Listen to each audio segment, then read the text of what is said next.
I'm Sophia Reynolds, 34, standing on the balcony of my $6 million Malibu ocean villa, scrolling through RSVPs for tomorrow's housewarming. Everyone accepted childhood friends, college roommates, coworkers, even distant relatives I barely know.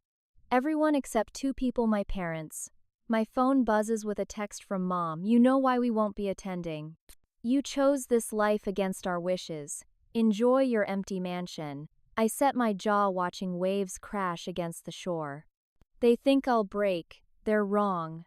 Before I dive into my story, I'd love to know where you're watching from. Are you by the ocean like me or dreaming of it from somewhere else? Hit that subscribe button if you've ever had to choose between others' expectations and your own dreams. Trust me, what happens next in this family drama might surprise you. I grew up in Cedar Falls, Iowa, where corn grew taller than dreams. Our family home sat 2 blocks from Reynolds Hardware, the store my grandfather opened in 1952. The business wasn't just our livelihood, it was my predetermined destiny, according to my parents Richard and Martha Reynolds. The store will be yours someday, Dad would announce at dinner while Mom nodded approvingly.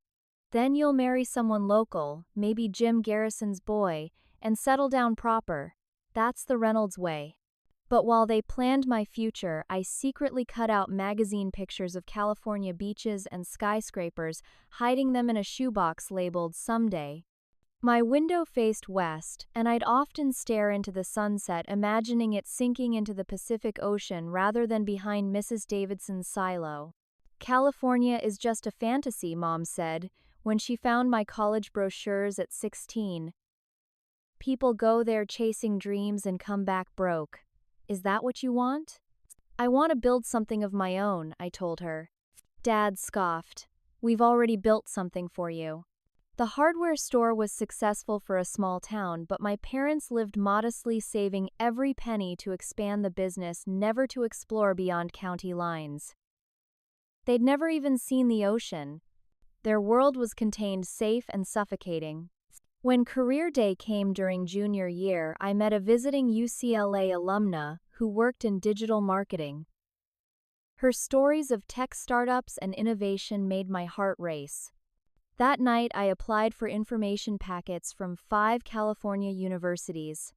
The first betrayal came when I needed my parents to help with college applications. Mom found the forms on my desk. California, her voice went flat. We've discussed this, Sophia. You're going to state like your brother. Tyler, 2 years older, had followed the Reynolds script perfectly. Business degree, engaged to his high school girlfriend, working at the hardware store. I need to try something different, I pleaded. Dad crossed his arms. We're not wasting money on application fees for schools you're not attending. That night, I called the diner where I'd been working weekends. Can I pick up extra shifts? For 6 months, I worked 30 hours weekly on top of school waitressing, tutoring younger kids in math, babysitting for the Hendersons. I saved every dollar for application fees and secretly submitted them during school hours at the library computer. When my UCLA acceptance arrived, I couldn't contain my excitement. I burst through the door, letter in hand. I got in full scholarship. The financial aid package wasn't complete, but it covered tuition and some expenses. I could work for the rest. Dad's face darkened. You applied behind our backs. I had to, I said. This is my chance. Mom's hands trembled. If you go to California, don't expect our support. Not a single dollar. This isn't about money, I insisted. It's about loyalty, Dad countered. Family stays together. You choose that place, you're choosing against us. The ultimatum hung in the air like summer humidity. Choose us or California. That night I cried until my pillow was soaked, torn between my dreams and my family's love. But by morning I knew. Sometimes growing means leaving safe ground. I packed 2 suitcases with everything I could carry. Mom watched silently from the doorway as I gathered my things. At the bus station, Dad's goodbye was brief and cold. When you fail, don't come back expecting help. You made your choice. Mom hugged me stiffly, whispering, I'll pray for you to come to your senses. As the Greyhound pulled away, I watched my parents grow smaller, Dad's arm around Mom's shoulders, neither waving. I was 18, terrified and completely alone. The bus ride to Los Angeles took 28 hours. I spent it alternating between exhilaration and panic attacks in the tiny bathroom. What if they were right? What if I failed? But as we crossed the California state line, the sun broke through the clouds, and I chose to see it as a sign. This was my path, however difficult. My first Los Angeles apartment could generously be called cozy, a 400 square foot studio in Koreatown, with a mattress on the floor, a folding table, and a single chair I found on the curb. The scholarship covered tuition and books, but nothing else. Reality hit hard that first month when I calculated expenses and realized I needed at least 3 jobs to survive. Mornings meant opening the campus coffee shop at 5:30 a.m. Afternoons I tutored struggling business students. Nights and weekends I waited tables at a diner similar to the one back home, except here the tips were better and the customers spoke dozens of languages. My roommate assignment was the first stroke of luck in my California journey. Jessica Walker, a film student from Seattle, became my first true ally. On nights when I came home so exhausted I could barely speak, she'd make tea and listen to my homesick ramblings. "Your parents will come around," she'd assure me. "They're just scared you'll succeed without them." I called home weekly those first months. The conversations were painfully short. "Yes, classes are fine. No, I'm not coming home for Thanksgiving. Yes, I'm being safe." Mom would sigh. Dad would ask if I'd gotten the California nonsense out of my system yet. Neither asked about my dreams anymore. For my 19th birthday, I saved enough to send them a small gift basket of California oranges and specialty chocolates. Mom called to say thanks, then added, "Your cousin Amy just got engaged to her high school boyfriend. They're buying a house 3 doors down from her parents." The subtext was clear: Amy was doing things right. I was not. When I made Dean's List my first semester, I mailed them the certificate. No response. When I landed an internship at a marketing firm sophomore year, I called excited. Mom interrupted with news about a pipe bursting at the hardware store. Junior year brought my marketing degree into focus. While other students partied, I networked. My internship supervisor, Barbara Wilson, became my mentor. A 50-something executive who'd built her career from nothing, she recognized something in me. "You have hunger," she said over coffee. "Not everyone does." I graduated with honors and secured an entry-level position at Barbara's firm. The salary was modest, but it felt astronomical compared to my waitressing income. I moved to a slightly better apartment this time with an actual bed frame. Tyler's wedding invitation arrived that same week. I hadn't been home in nearly 4 years, but this seemed like the perfect opportunity to show my parents I was thriving. I bought a new dress, a thoughtful gift, and spent money I couldn't really afford on a plane ticket. The second betrayal blindsided me at the rehearsal dinner. Mom pulled me aside, her smile tight. "We're so glad you could make it, but please don't talk too much about California, your job and all that. It might upset Grandma, and Tyler deserves his spotlight." I wasn't planning to make a speech about my job, Mom. "Good. And maybe don't mention your salary when people ask what you're doing. Some might think you're showing off." Later, I overheard her telling Aunt Linda Sophia's living beyond her means out there. "All flash, no substance. She'll burn through everything and learn the hard way." I slipped away to the bathroom and cried, then fixed my makeup and returned with a practiced smile. During the reception, Dad introduced me to his friends as my daughter who's trying out California for a while. As if 4 years was just a phase. I flew back to Los Angeles with a renewed determination. If they couldn't see my worth, I'd build something so significant they couldn't diminish it. My business idea came while helping a wealthy client find vacation rentals. The existing platforms were clunky and impersonal. I envisioned something seamless, combining luxury accommodations with personalized experiences, something that would connect property owners with high-end travelers seeking authenticity. Nights and weekends I built a business plan. Jessica, now working at a production company, helped me create a pitch deck. Barbara reviewed it, made brutal but necessary edits, and then said something that changed everything. I know someone you should meet. She connected me with a former colleague turned angel investor.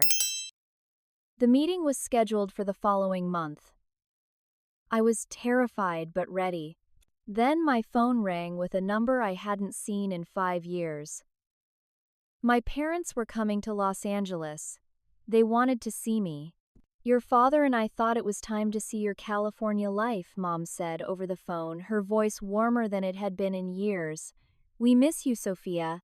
Those words, "we miss you," unlocked something I'd kept tightly sealed. Maybe they'd finally accepted my choices. Maybe we could heal. I spent 3 days cleaning my apartment, now a modest 1-bedroom in Culver City.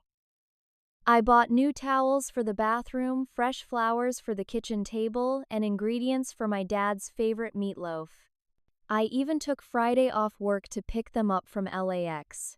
Seeing them walk through the arrival gate was surreal. Dad's hair had grayed considerably, and Mom looked thinner than I remembered. We hugged awkwardly like distant relatives at a funeral. The weather really is nice here, Dad admitted as we drove with the windows down, not as humid as back home. That first evening was cautious but promising. They asked about my job, and I showed them photos of campaigns I'd worked on. Mom seemed impressed when I mentioned a national brand they recognized from TV. You always were creative, she said, almost nostalgically. Remember those little businesses you used to invent as a kid? I did. I'd created a neighborhood newspaper, a dog walking service, and a friendship bracelet enterprise before turning 12. Dad had called them my little projects, never taking them seriously. The next day, I took them to my office. Barbara greeted them warmly, telling them how valuable I was to the team. Dad stood straighter when my colleagues treated me with respect. Mom smiled when my boss mentioned my upcoming promotion.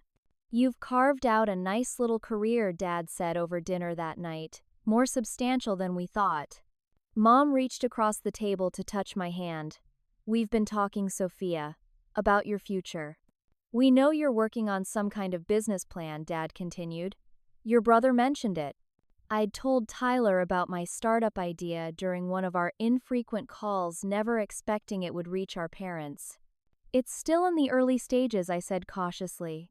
Family should support family, Mom declared. We've been thinking about diversifying some of our savings. Maybe investing in your, what do you call it, startup. I nearly choked on my wine. After years of emotional distance, they were suddenly interested in investing. It seemed too good to be true. And it was. On their third night, I came home from picking up dessert to find them in hushed conversation in the living room. I paused in the hallway, keys in hand.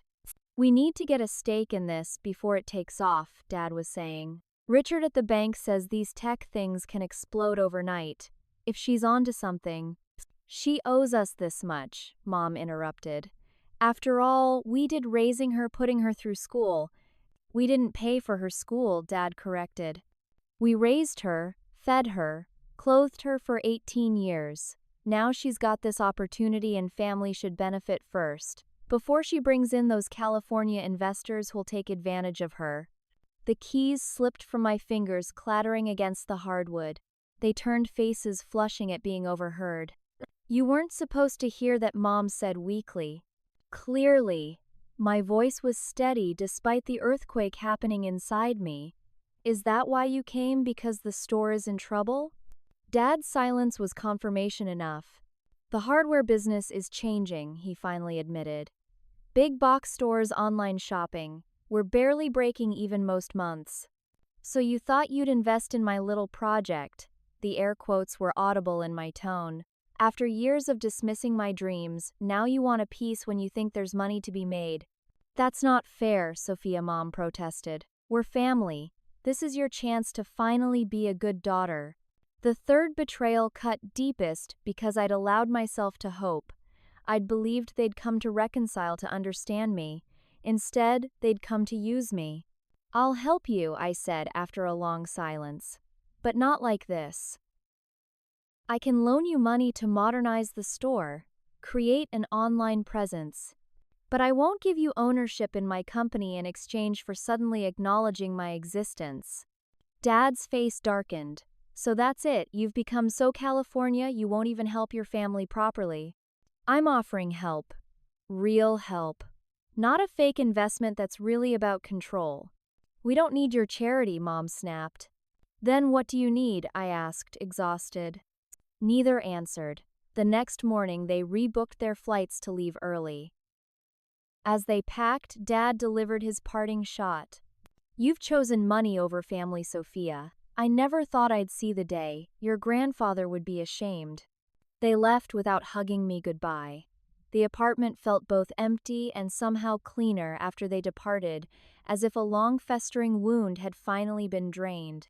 2 days later, I walked into my investor meeting with nothing left to lose and everything to prove. I pitched with a fire born from rejection and walked out with my first $250 0 inches seed funding. 2 years flew by in a startup blur. What began in my apartment with just me and a laptop expanded to an office in Venice Beach with 28 employees. LuxStay, my luxury accommodation platform, attracted high-end property owners and travelers seeking personalized experiences. Jessica left her production company to join as Chief Operating Officer. Her film industry connections brought celebrity property listings that generated priceless publicity. We expanded from California to New York, then internationally to properties in Bali, Tuscany, and the French Riviera. Our Series A funding round raised $4.2 million on a $15 million valuation. The investment firm's press release called me a visionary connector in the luxury travel space. Forbes included me in their 30 under 30 list for travel innovation. My net worth on paper at least had crossed into 8 figures. And yet my personal life remained strangely empty. I worked 16-hour days, lived in the same modest apartment, and dated sporadically without emotional investment. Success had become my relationship, my child, my purpose. You need balance, Jessica told me during a rare weekend off. We were having brunch in Venice, both of us checking emails between bites. All this means nothing if you're alone at the top. I'm not alone, I protested. I have you, the team, Barbara. Work relationships. When was your last actual date? I couldn't remember which was answer enough. That afternoon, Jessica dragged me to a housewarming party for a mutual friend. That's where I met Nathan Reynolds, no relation we confirmed through awkward laughter. He was an architect specializing in sustainable coastal homes, with kind eyes and a quiet confidence I found instantly attractive. Our first date lasted 6 hours. Our second the entire weekend. By the third month, I was sharing things I'd never told anyone, including the complicated truth about my family. They reached out when your company got that big write-up, Nathan observed. But not before. Radio silence since the investment debacle, I confirmed. Though my brother calls occasionally. Always from work, never from home, so our parents won't know. Nathan listened without judgment but didn't shy away from hard truths. They're missing out on knowing an incredible woman. That's their loss, not yours. With the company stabilizing and Nathan in my life, I finally felt ready to put down permanent roots. We began looking at properties together, not as a step toward cohabitation, but because I valued his professional eye and personal understanding of what home meant to me. The Malibu property wasn't even officially listed when our realtor mentioned it. It's a whisper listing, she explained. Owners going through a divorce needs a quiet sale. The moment we walked through the front door, I knew. Floor-to-ceiling windows framed the Pacific Ocean like a living painting. The architecture was modern but warm with natural materials and thoughtful spaces. It needed work. The previous owners had neglected maintenance while fighting over assets, but the bones were perfect. "This is it," I whispered to Nathan. "I can feel it." The price was steep, $6 million, but with the company's success and new investors courting us for Series B funding, it was within reach. I made an offer that evening and closed 30 days later, becoming the owner of a 4,800 square foot oceanfront villa that needed significant renovation but held infinite potential. Nathan's firm took on the remodel, creating opportunities for us to collaborate creatively while maintaining professional boundaries.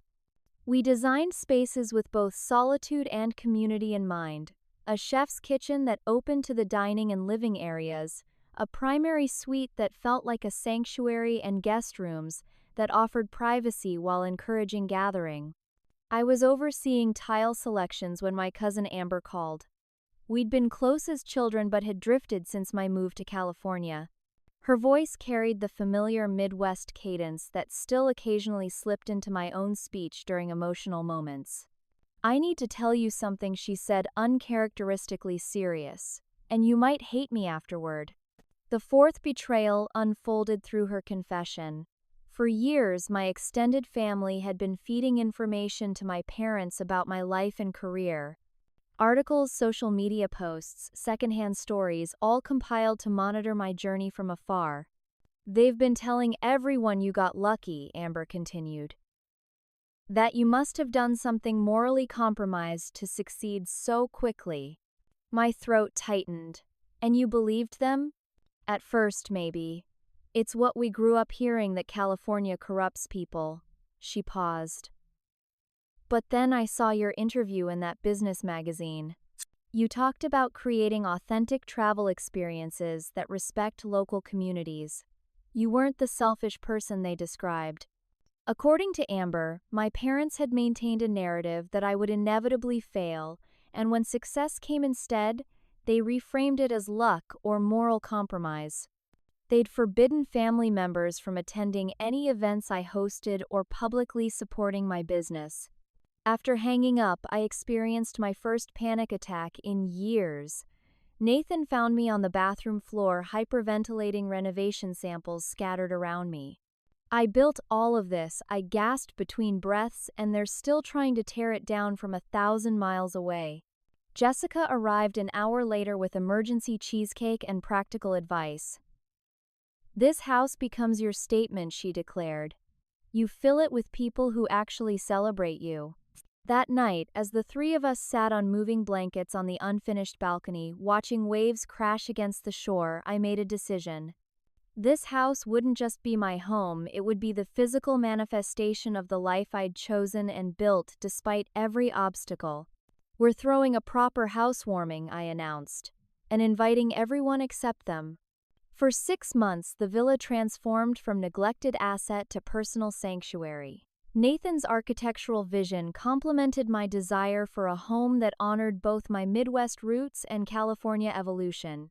We chose durable, honest materials: oak floors reclaimed from a Pennsylvania barn kitchen, counters of honed limestone quarried near my hometown light fixtures, handcrafted by artisans I'd met through Luxstay Properties. "The Midwest is in the foundations," Nathan explained to contractors. "California is in the light and openness." We created spaces with specific purposes: a library with built-in benches where I could read overlooking the ocean, a kitchen designed for someone who grew up watching her grandmother can vegetables every summer, guest rooms named after significant places in my journey. The great room became the heart of the house, warm enough for intimate conversations but designed to accommodate gatherings of 30 or more. Floor to ceiling, sliding doors disappeared into walls, erasing boundaries between indoor luxury and oceanic vastness. Jessica spent weekends helping me select furnishings, her filmmaker's eye catching details I might have missed. "This isn't just your house," she insisted. "It's headquarters for your chosen family." Nathan and I grew closer through the collaboration, our professional respect deepening into something more profound. We'd often end workdays sitting on the unfinished balcony takeout containers between us, discussing everything from construction timelines to childhood memories. My parents wanted me to join my father's accounting firm, he confessed one evening. I disappointed them by choosing architecture. How did you handle it? I asked. Poorly at first. Then I realized I couldn't make them understand until I built something that spoke for itself. He gestured to the house around us. Every project is part of that conversation.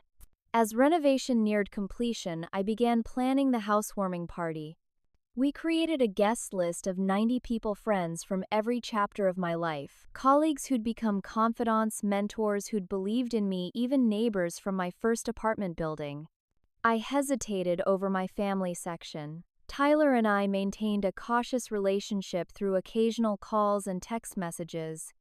Despite working at the hardware store, he'd invested in Luxstay's friends and family round, secretly supporting my venture while maintaining peace at home. Will you invite your parents? Nathan asked one evening, watching me address invitations at the kitchen island.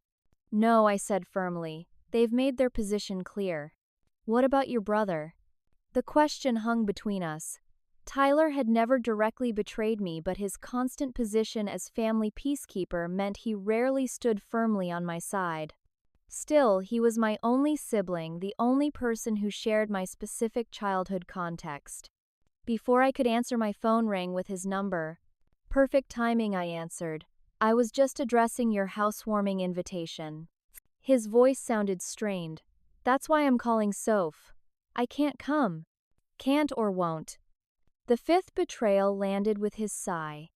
Mom and Dad found out about the party. They've basically forbidden anyone in the family from attending. Said anyone who goes is choosing you over them. And you're choosing them. Again. I have kids, Sophia. This affects their relationship with their grandparents. I understand, I said, though something vital broke inside me. They're wielding access to your children as control. It's complicated. It's actually very simple. They're still punishing me for leaving, and now they're punishing anyone who acknowledges my existence. After we hung up, I removed all family members from the guest list. Nathan found me later staring at the ocean through tear-blurred eyes. What if they're right? I whispered. What if all of this is empty without family?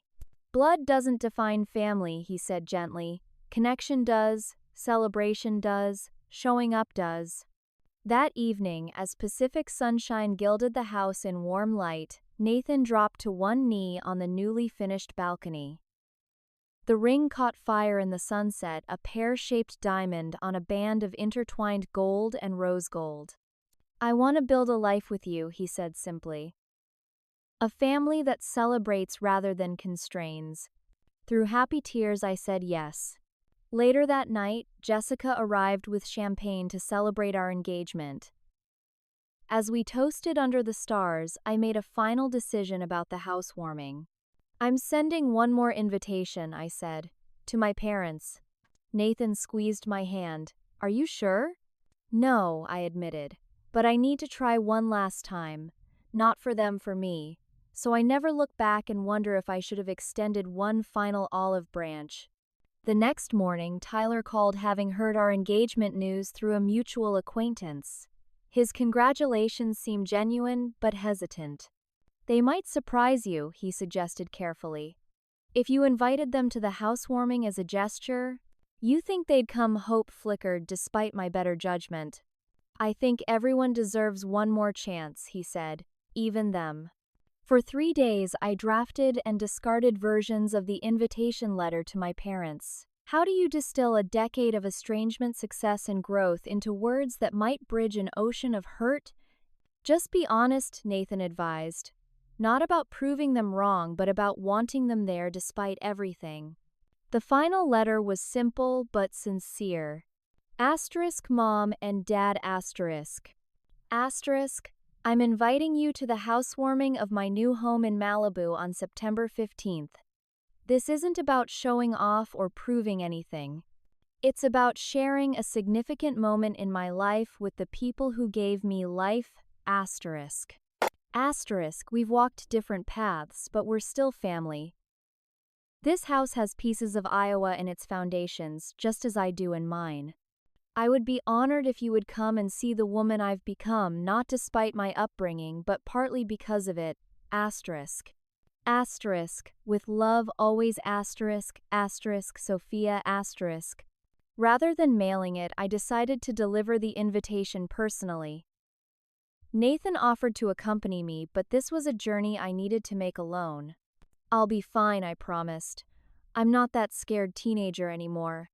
The flight to Cedar Rapids felt like time travel. As I drove the rental car through familiar landscapes, cornfields stretching endlessly beneath blue skies, my stomach knotted with anxiety.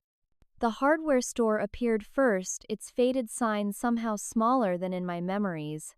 I parked across the street watching Dad help an elderly customer load bags of soil into a truck. His hair was completely gray now, his movements slightly stiffer than I remembered. Instead of stopping there, I continued to the house, the white two-story with green shutters where I'd grown up. Mom's garden looked immaculate, as always, late summer zinnias creating a riot of color along the walkway. She answered on the second knock, confusion transforming to shock when she recognized me. Sophia, her hand fluttered to her throat. We weren't expecting. I know, I should have called. An awkward pause stretched between us before her Midwestern hospitality asserted itself. Well, come in, I'll make coffee. The house smelled exactly the same, a mixture of lemon cleaner and the vanilla candles Mom always burned. Family photos lined the entryway wall. I noticed with a pang that the graduation portrait from my college years had been removed, leaving a subtle discoloration on the wallpaper. Your father will be home in an hour, she said, bustling around the kitchen. Business is slower these days, but we manage. The kitchen showed signs of the financial strain Amber had mentioned. The refrigerator was older than I remembered, and the countertops once planned for renovation remained the same dated laminate. We made painful small talk until Mom finally asked, "What brings you back, Sophia? Is everything all right with your business?" Everything's fine. Better than fine, actually. I reached into my bag and removed the invitation. I came to invite you both to my housewarming party, in person. Her expression softened momentarily. You bought a house. Yes, in Malibu. It's being renovated, but it's almost finished now. A flash of genuine interest crossed her face. What's it like? For 20 minutes, we had our first real conversation in years. I showed her photos of the renovation, explained the materials we'd chosen, even mentioned selecting limestone from a quarry near Burlington that reminded me of family trips to the Mississippi River. It sounds, she hesitated, lovely. When Dad arrived home, the tentative warmth cooled immediately. He stood in the doorway, keys still in hand, staring as if I were an apparition. Richard, Mom said quietly. Sophia's come to visit. I can see that. His tone was carefully neutral. What's the occasion? I repeated my explanation about the housewarming invitation. His expression remained unreadable as he sat heavily at the kitchen table. That's quite a trip just to drop off an invitation. I wanted to deliver it personally, to show I still care despite everything. What might have been a moment of reconciliation shattered when Dad's phone chimed with an email alert. He glanced down, then looked up with renewed coldness. Your company just announced another funding round. Congratulations. His tone made it clear it wasn't a compliment. How did you know that I asked, confused? The press release wasn't scheduled until the following week.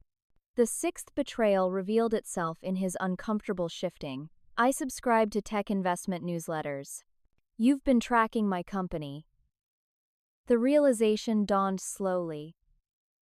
All this time you've been following my career while pretending I didn't exist. Mom interjected. We wanted to make sure you were safe. Safe, I echoed. Or were you waiting for me to fail so you could say, I told you so? Neither denied it. The silence confirmed what Amber had told me. I stood and walked to the family computer in the corner of the kitchen. With a few clicks, I found what I feared, a folder labeled Sophia containing years of articles, screenshots, and forwarded emails about my business. "You've been documenting my entire journey," I said quietly, while telling family members not to speak to me. "We didn't want them influenced by your lifestyle," Mom said defensively. "My lifestyle? You mean my success?" Dad's jaw tightened. Success that came at the expense of family loyalty. I discovered emails where he'd called me selfish and corrupted by money to extended family members. In one message to my uncle, Mom had written, "Sophia thinks she's better than us now with her California ways." Why, I asked, fighting tears. Why couldn't you just be happy for me? Mom's answer stripped away my final illusions. "Because your success proves we were wrong, Sophia. Every award, every milestone, every dollar you earn without us validates your decision to leave. We'd be happier if you'd failed and came home where you belong," Dad added bluntly. "At least then the family would be whole again." In that moment, I finally understood the truth that had eluded me for a decade. Their love had always been conditional, predicated on control. They couldn't celebrate me because my independence threatened their worldview. "I'm still your daughter," I said softly. "That never changed." "Daughters don't abandon their families," Mom countered. "And parents don't reject their children for having different dreams." I left the invitation on the table, knowing they would never attend. As I drove away, tears blurred the familiar streets of my hometown. But they weren't tears of heartbreak anymore, they were tears of release. The Reynolds hardware store disappeared in my rearview mirror, growing smaller with every mile. Ahead lay California Nathan and the life I'd built despite their predictions of failure. For the first time, I felt truly free of the weight of their disapproval. Back in California, final preparations for the housewarming accelerated. The last furniture deliveries arrived, art was hung, and landscapers planted mature olive trees along the property's perimeter, a nod to both Mediterranean aesthetics and the peace I was finally finding. The guest list is confirmed at 83, Jessica reported during our final planning meeting. We sat at the massive kitchen island, surrounded by clipboard-wielding professionals, the caterer, florist, event planner, and property manager, all hired to ensure perfection. Responses were overwhelmingly positive, the event planner noted. "Several guests are flying in specifically for this." I nodded, scanning the seating arrangements. Though I'd returned from Iowa convinced my parents would never attend, I'd still reserved 2 places at the main table, a final gesture toward the reconciliation I'd once hoped for. 3 days before the event, my phone rang with an unfamiliar Iowa area code. "Is this Sophia Reynolds?" a woman's voice asked. "This is your Aunt Patricia, your mother's sister." Patricia and my mother had been estranged since before my birth, a rift so complete I'd met her only once at a funeral when I was 7. Family legend painted her as the black sheep who'd abandoned her responsibilities, though details remained purposefully vague in Reynolds' family discussions. "I hope you don't mind my calling," she continued. "Your cousin Amber gave me your number. I heard about your housewarming and, well, I also heard Richard and Martha won't be attending." The 7th betrayal came as she explained that my parents had contacted various relatives, actively discouraging them from attending my party. "Your father called my ex-husband, who still talks to my son," Patricia explained. "Said anyone who attends is disrespecting their parental authority." Classic Martha and Richard still controlling the narrative after all these years. I sank into a chair. "Why would they do that? They're not coming anyway." "Because they can't bear for others to witness your happiness without them," she said simply. "It threatens the story they've created, that leaving Iowa means guaranteed misery." Patricia paused, then added, "I left too, you know. Not as dramatically as you, but I chose a different path from what they prescribed. Martha never forgave me for divorcing her husband's friend and moving to Des Moines, 30 miles away, and I became dead to her. I'm sorry," I said, recognizing a kindred spirit. "Don't be. I built a good life on my terms. And from what I hear, you've done the same, only bigger." Then came the surprise. Several of us are coming to your party. Myself, my children, your cousins from your dad's side, the Hendersons. We booked flights yesterday. But my parents have controlled the family narrative long enough, she finished firmly. It's time some of us saw the truth for ourselves. The news left me stunned but hopeful. Perhaps the housewarming would create connections beyond what I'd imagined, a family reunion of the other black sheep who understood choosing their own paths. That evening, Jessica arrived with final party details and found me smiling. "You seem lighter," she observed. As I recounted Patricia's call, Jessica's organizational mind immediately shifted to logistics. "We'll need to adjust the seating chart, add airport pickups, and prepare for Reynolds family drama," I added with a laugh. Apparently I come from a long line of rebels. The next surprise came from Nathan, who'd been mysteriously absent all day. "Close your eyes," he instructed, leading me through the house onto the balcony. "Now look." I gasped at the transformation. The already stunning space now featured a custom pergola strung with delicate lights. Beneath it stood a long table set for 12 overlooking the ocean.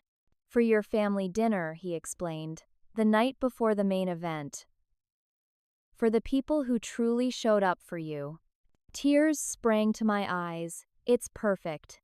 The night before the housewarming, I experienced a sudden panic attack. Despite all the preparation, a lifetime of parental criticism had left deeper scars than I'd acknowledged.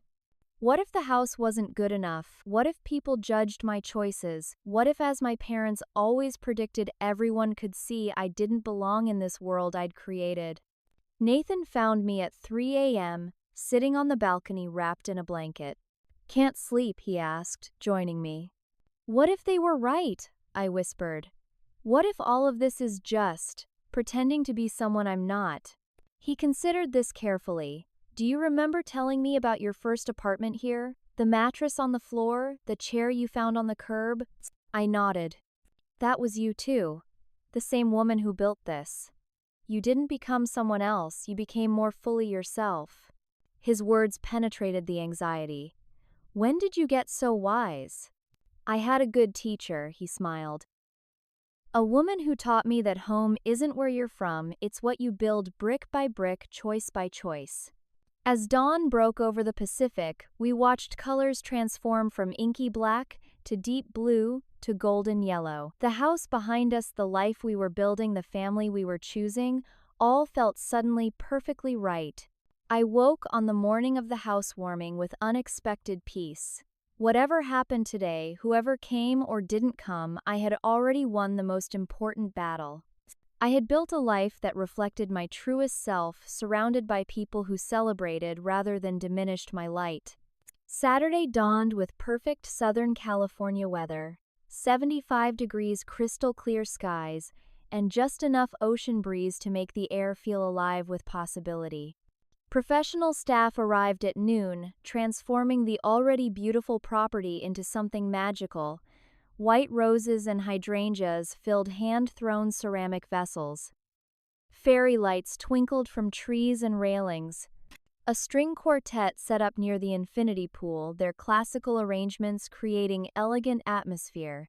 At 4 o'clock, Jessica arrived to help with final preparations, carrying a garment bag containing my dress, a floor-length silk in ocean blue that made my eyes look more green than brown. "You've thought of everything," I marveled, surveying the transformation. "Almost everything," she corrected, handing me a small wrapped package. "Open it before guests arrive." Inside was a beautiful leather-bound guest book, its cover embossed with a simple message. "Home is where your story begins." The first page held a handwritten note from Jessica. Asterisk. 10 years ago, we met as strangers with big dreams. Today, I'm honored to witness your dream realized in concrete, glass, and love. This house is magnificent, but it's magnificent because you built it brick by brick against all odds. I'm forever proud to be part of your chosen family. Love, J**. Tears threatened my carefully applied makeup. You're going to ruin all of Hector's hard work," Jessica teased, referring to the makeup artist who'd spent an hour creating my effortlessly elegant look. "Worth it," I laughed carefully, blotting under my eyes. At 5:30, Nathan arrived looking devastatingly handsome in a tailored suit. "Ready to welcome everyone to our," he caught himself. "To your home." The slip wasn't lost on either of us. Though we weren't officially living together yet, the house had become our joint project, our shared vision. Someday soon it would be our home, not just mine. "Our future home," I corrected with a smile. "But tonight it's everyone's home." Guests began arriving promptly at 6. Barbara Wilson, my former boss and mentor, was first, typical of her punctuality. She embraced me with genuine pride. "From the girl who asked for extra projects to the woman who built an empire," she whispered. "I always knew." College friends arrived next, squealing over the house and years of catching up. Former coworkers, industry colleagues, and new friends from the California chapter of my life followed, each bringing warmth and congratulations. At 7, a group of unfamiliar cars pulled up the driveway. Aunt Patricia emerged from the first, followed by cousins I barely recognized and others I'd never met. Despite years of separation, the Reynolds features were unmistakable. The same slightly upturned noses, the tendency toward height, the auburn hair that ran through my father's side.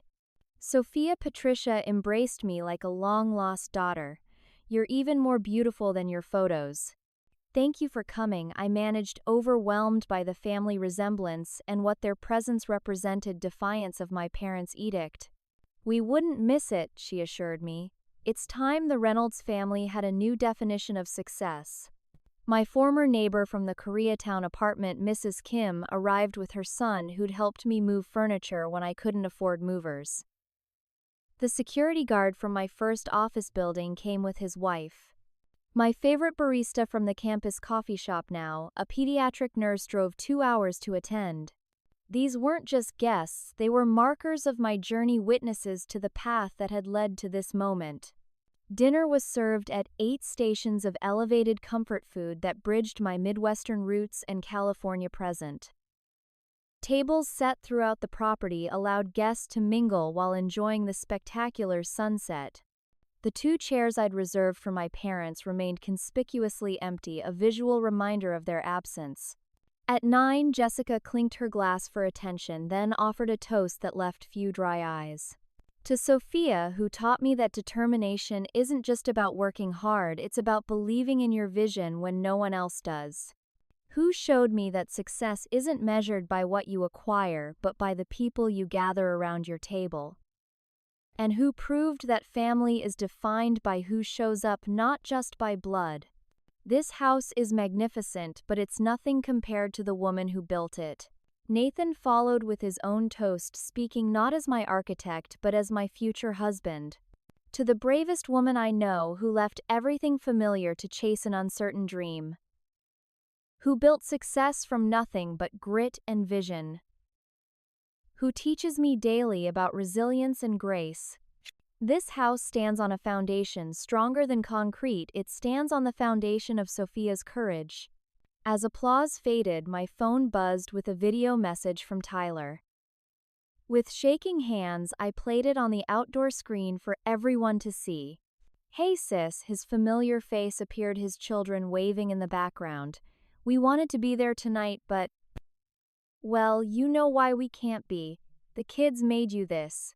The camera panned to a hand-drawn picture of a house by the ocean. For Aunt Sophia's big fancy house was written in childish scrawl. "We miss you," Tyler concluded. "More than some people will admit."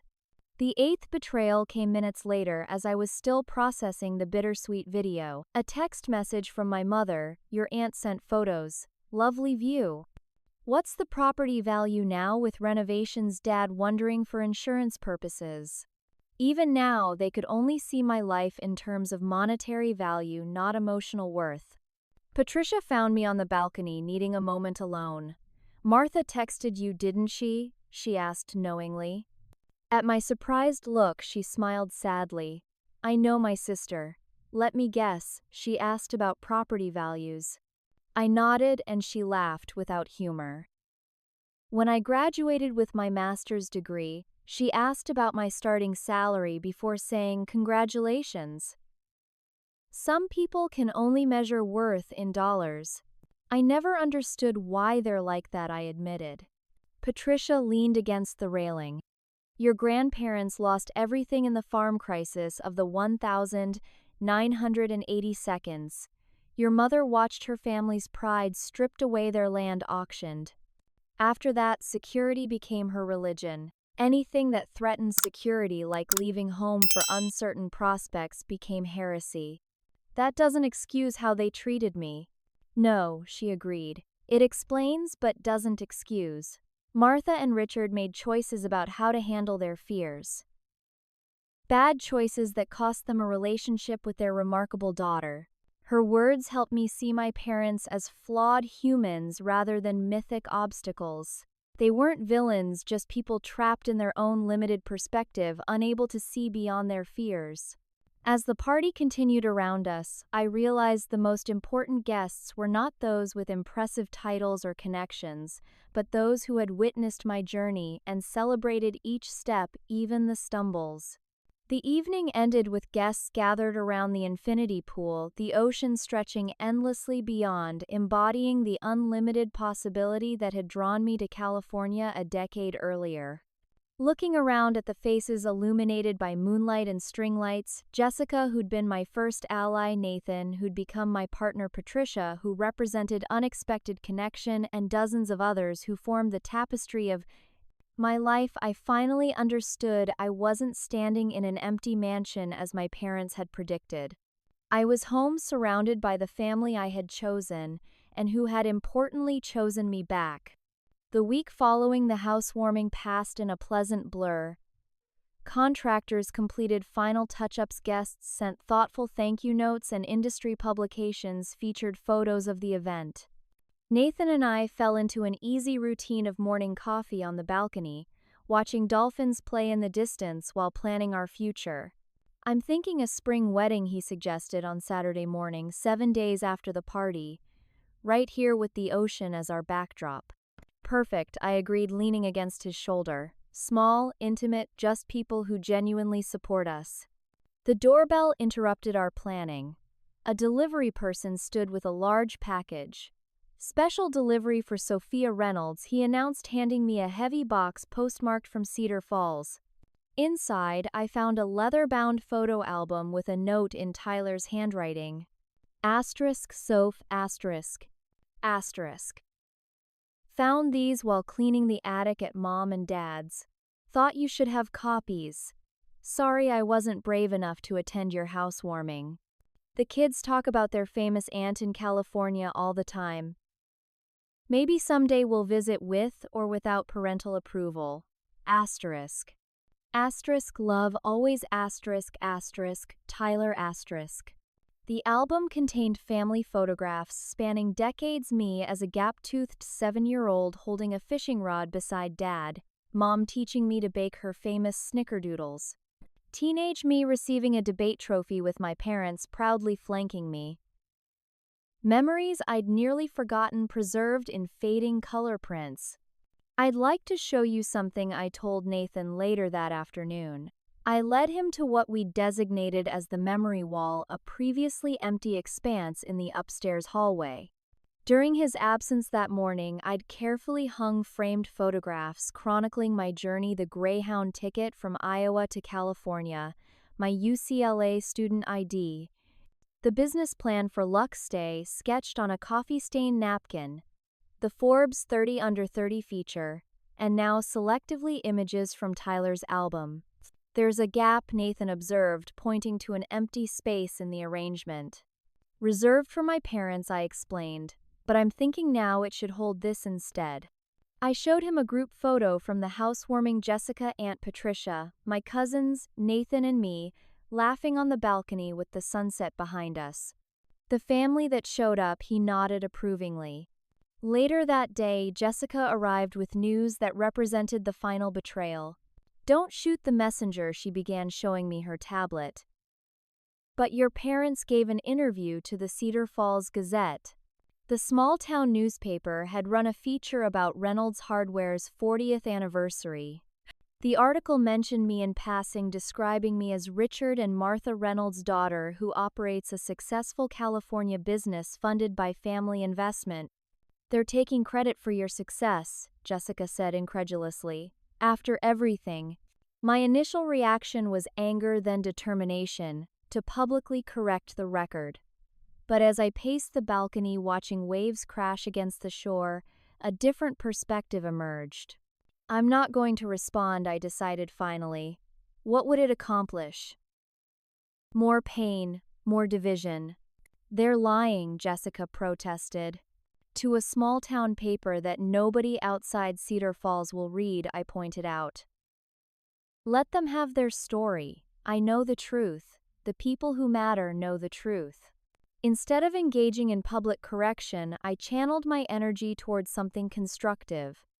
The following week, I contacted a youth center in South Los Angeles to establish a scholarship for ambitious students facing family opposition to their dreams. The Beyond Boundaries Scholarship will provide financial support, mentorship, and internship opportunities, I explained to the center director, for kids whose circumstances don't match their potential. On a sunny Wednesday afternoon, Nathan and I visited the center to finalize details. Watching teenagers share their aspirations to become doctors, engineers, artists, entrepreneurs, I recognized the same fire that had driven me a decade earlier. "You're paying it forward," Nathan observed as we drove home along the Pacific Coast Highway. "I'm creating the support system I wished I corrected. These kids deserve champions." Back at the villa, we hosted the first of what would become weekly dinner gatherings. Jessica arrived with her new boyfriend, Aunt Patricia, who had extended her California stay, brought wine, and 2 colleagues from Lux Stay joined with their partners. The table on the balcony, the one Nathan had created for family dinner, was filled with conversation and laughter. As sunset painted the ocean in shades of gold and pink, I studied the faces around me. None shared my DNA except Patricia, yet all had supported my journey in ways more meaningful than biology. The next morning, I made a final decision regarding my parents. I created a beautiful wedding invitation, including a personal note, asterisk. "Even after everything, there will always be a place for you in my life, if you choose to accept it. Not because of obligation, but because forgiveness frees me more than it benefits you. The door remains open even if you never walk through it. Asterisk." I mailed it knowing they might not attend, might not even respond. But the gesture wasn't about their reaction, it was about my capacity for forgiveness without expectation. Standing on my balcony that evening, Nathan's arms wrapped around me as we watched the endless rhythm of waves against shore. I reflected on the journey from frightened teenager to confident entrepreneur. From Iowa cornfields to California coastline, from inherited family to chosen family. My parents had been wrong about California, wrong about my potential failure, wrong about an empty mansion, but their limitations weren't my burden to carry anymore. I had built something beautiful, not just a successful business or a stunning home, but a life aligned with my deepest values and surrounded by genuine love. Sometimes building your dream means leaving behind those who can't see it. Sometimes family is defined not by who shares your past, but by who shows up for your present and champions your future. Sometimes the most difficult journeys lead to the most meaningful destinations. I still love my parents despite everything. Perhaps someday they'll understand that success without their approval was never a rejection of them, but an embrace of myself. Until then, I'll continue hosting Sunday dinners for my chosen family in this home by the ocean, my $6 million testament to believing in myself when no one else would. What about you? Have you ever had to choose between others' expectations and your own dreams? Or found family in unexpected places? I'd love to hear your stories in the comments. And if this journey resonated with you, please hit that subscribe button and share with someone who might need to hear that it's okay to build your own path. Remember, your worth isn't determined by those who can't see your potential, it's revealed by your courage to pursue it anyway. Thank you for listening to my story, and may you find the strength to build your own brick by Brave Brick.